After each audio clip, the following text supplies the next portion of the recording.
Continuando a cobertura do Festival de Vitória, vamos para os primeiros curtas da Mostra Competitiva Nacional de Curtas. Começando, sem muitas delongas, com O Panda e o Barão, que é um curta de ficção dirigido por Melina Galante, capixaba. É, que conta, de certa forma, a história de um panda que foi mantido em um zoológico particular de um barão e que foi responsável por instaurar uma revolução contra a monarquia no Brasil. Esse filme ele me chamou a atenção por um detalhe muito interessante, que é a forma como ele usa o falso documentário. Ele usa essa estética tanto para criar um filme de comédia, porque é um filme de comédia, e ele tem momentos brilhantes, sabe? De como a câmera tentando extrair depoimentos de pessoas e você tendo que lidar com personalidades diferentes, com uma cidade que não quer que esse documentário aconteça, de certa forma. Então, o filme usa muito bem isso para arrancar risadas. E de fato é um filme muito engraçado. Mas ele também usa, e aí ele é ser um falso documentário acaba sendo perfeito porque ele é um falso documentário sobre uma história falsa. Não existe um panda preso em um zoológico do Barão de Itapemirim aqui no Espírito Santo e que por isso a monarquia caiu no Brasil. Nada disso existe. Mas é uma história completamente surreal e que beira a acreditar. Ela é tão surreal, ela é tão absurda que em dado momento você fala, cara, será que isso aconteceu mesmo? E aí, ser um falso documentário contribui para isso, porque gera um pouco esse diálogo entre o que é real, o que é ficção ali. E a Melina Galante lida com isso muito bem, trabalhando o estilo tanto na comédia quanto na construção crítica, né? Que é um filme que ele lida com um lado político muito interessante também. Gostei bastante, nota 4 de 5. Depois vamos para A Nave que Nunca Pousa, um documentário da Paraíba, dirigido por Ellen de Moraes. E aí ele acompanha uma comunidade quilombola no sertão da Paraíba, em que os moradores precisam lidar com as consequências de um acontecimento, que é uma nave desconhecida que chegou ali na região.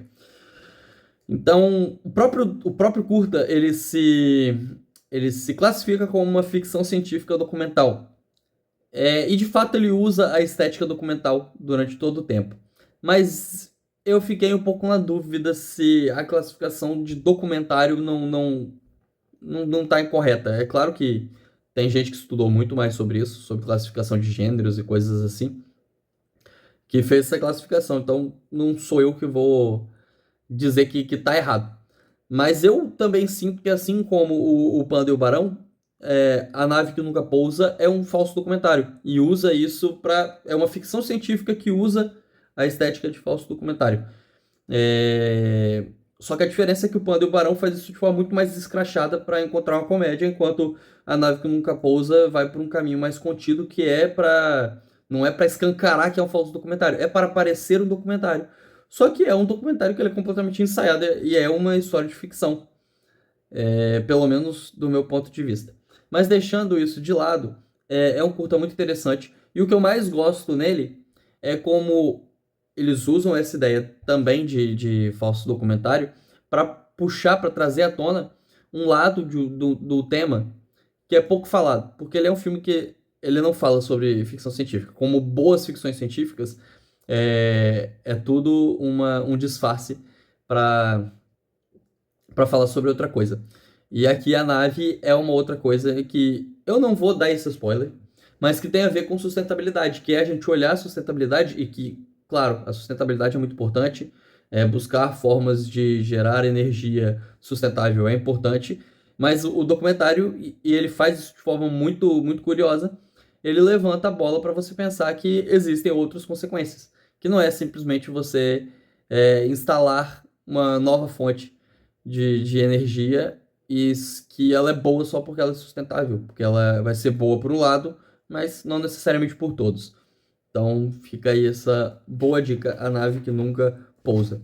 E aí, por fim, essa noite terminou com O Tempo é um Pássaro, uma ficção carioca dirigida por Yasmin Tainá. Conta a história de Zuri. Ela vive num lugar onde seu pertencimento está por um fio. Seus parentes não falam mais a sua língua, e depois de a sua língua, não necessariamente língua, né? E depois de algumas tentativas, ela toma coragem e decide cair no mundo, ir atrás do seu próprio espaço e de uma verdadeira família, entre aspas. E por que eu acho que vale a pena usar o entre aspas aqui? Porque esse é, desses três curtas, o mais metafórico. E ele brinca um pouco com os seus significados e com as suas emoções, e ele faz essa brincadeira completamente apoiado nas imagens e no som. E isso é o que eu mais gostei nesse curta, sabe? Ele coloca muito da força dele na imagem e no som. A música tem um papel muito importante, a imagem, a dança tem um papel muito importante. De certa forma, ele até vai para um lado experimental em alguns pontos, e faz tudo isso sem usar muitos diálogos. Tem essa parada de não falarem as mesmas línguas. Então é um filme com pouquíssimos diálogos. Tem pouquíssimos diálogos mesmo. A maior parte dele é dança, imagens muito bonitas e um som potente. E isso tem um poder emocional muito grande. Eu achei muito curioso, muito interessante mesmo. Nota eu acho que pro Nave que Nunca Pousa eu não dei a nota. Então, se eu não dei, nota 3 pro Nave que Nunca Pousa e nota 3,5 para O Tempo é um Pássaro. É isso. Termina aqui os curtas e ainda falta falar sobre o longa. Até a próxima.